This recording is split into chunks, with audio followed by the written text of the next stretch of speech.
Good morning, everybody. Wee Paddy from across the Shuck, and a wee traditional video for you this morning. I'm just adding to my collection, slowly but surely, of traditional patterns.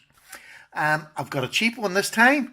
It's a Rough Rider. This one cost me a tenner, so it was just a small knife that I wanted to add to the collection. It was one that I didn't have, and it's a peanut knife. And I haven't had a wee peanut knife since I was a child. I live in a wee seaside town here in Northern Ireland, and we used to have them for the visitors who used to come. This is before the Troubles. The visitors used to have Northern Ireland on them in a wee shamrock or something. But you got them and they were wee flimsy blades that used to wobble and tutter about. They wouldn't have cut your finger if you'd have rubbed it hard enough. But so it was really nice to get one that comes in this dinky little box, which I think is lovely. It's Rough Rider, which are commissioned by Smoky Mountain Knife Works, I believe, in America. And there's a wee story about President Roosevelt, was it? Yeah, I think it was. Yes, Teddy Roosevelt. So apparently he carried a penknife. So here, look, that's it. It's a white bone, nickel silver bolsters with a little thread on each one. There's two blades. There's a clip point. Quite dinky little clip point. And let me just say the measurement for the largest blade. So it's 5 inches with the largest blade out, and there's a cutting edge of about 1 7/8 on the clip blade. And then we have the pen blade, and I would say that's it's a bit bigger than what I thought. It's about 1 3/8 on the little pen blade, which is a lovely little blade for doing packages. It's so sturdy, the wee knife, which really did surprise me. I really didn't expect much of it. The white bone is lovely. You can see where it's sort of matured, and there's little flecks through it. But the fit and finish, there's a wee bit here, right? But they've actually filled that in with something. I can't get my finger inside there. So it's fine. Absolutely fine. But if you look at the actual God no. The brass liners and the blades themselves, the stainless steel blades, they're absolutely perfect. There's no gap in them whatsoever, and they've got a good pull on them for what it is. It's only a 3 pull or something, but for all the size of the wee knife, the walk and talk's okay. And to be honest with you, I wasn't expecting anything wonderful. In fact, it's definitely much more than what I expected. Still had my mind set on what it used to like years ago. Ounces, it's 1.2 ounces, which in them old metric things, where are they? It is 34 grams.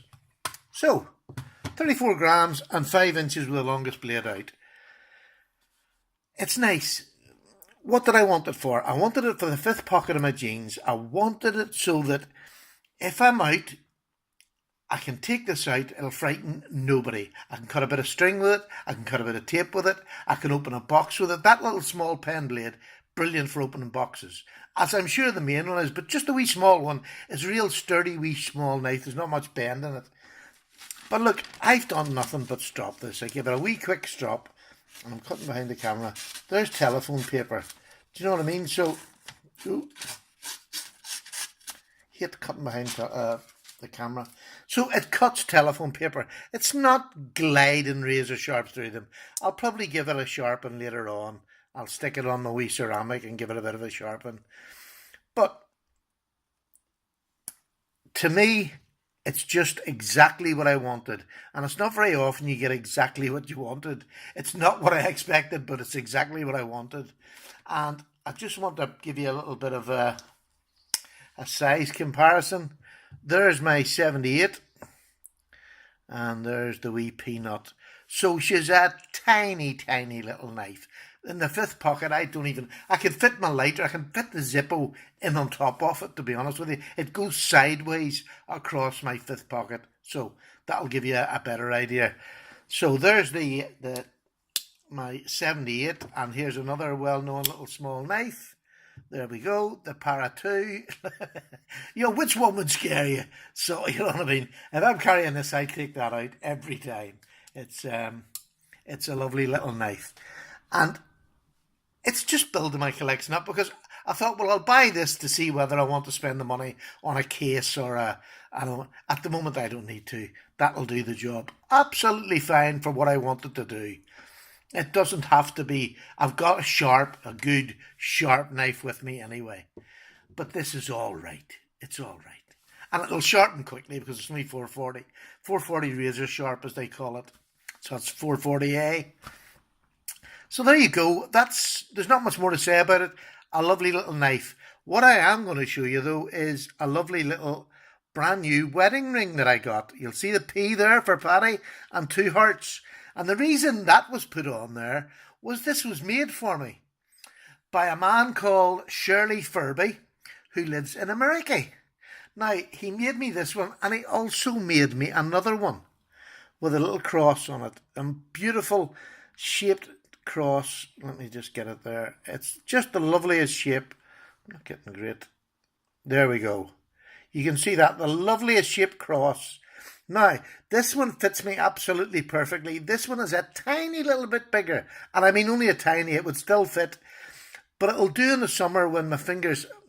I'm at the age now where things swell that are not supposed to swell. And things are supposed to swell don't swell. So there's where I am. But so it means I've got a summer and a winter ring. So how beautiful is that? I don't know whether you'd seen, I had to cut my wedding ring off. I've had it on for over 25 years, hadn't been off. And I hadn't got round to getting another one.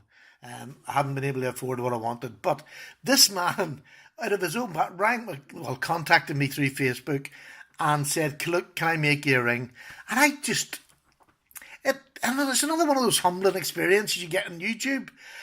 For somebody to contact, look, I'm going to do a little separate video on it anyway. But I just wanted him to see that, I wanted him to hear my excitement. I love his rings. I really do.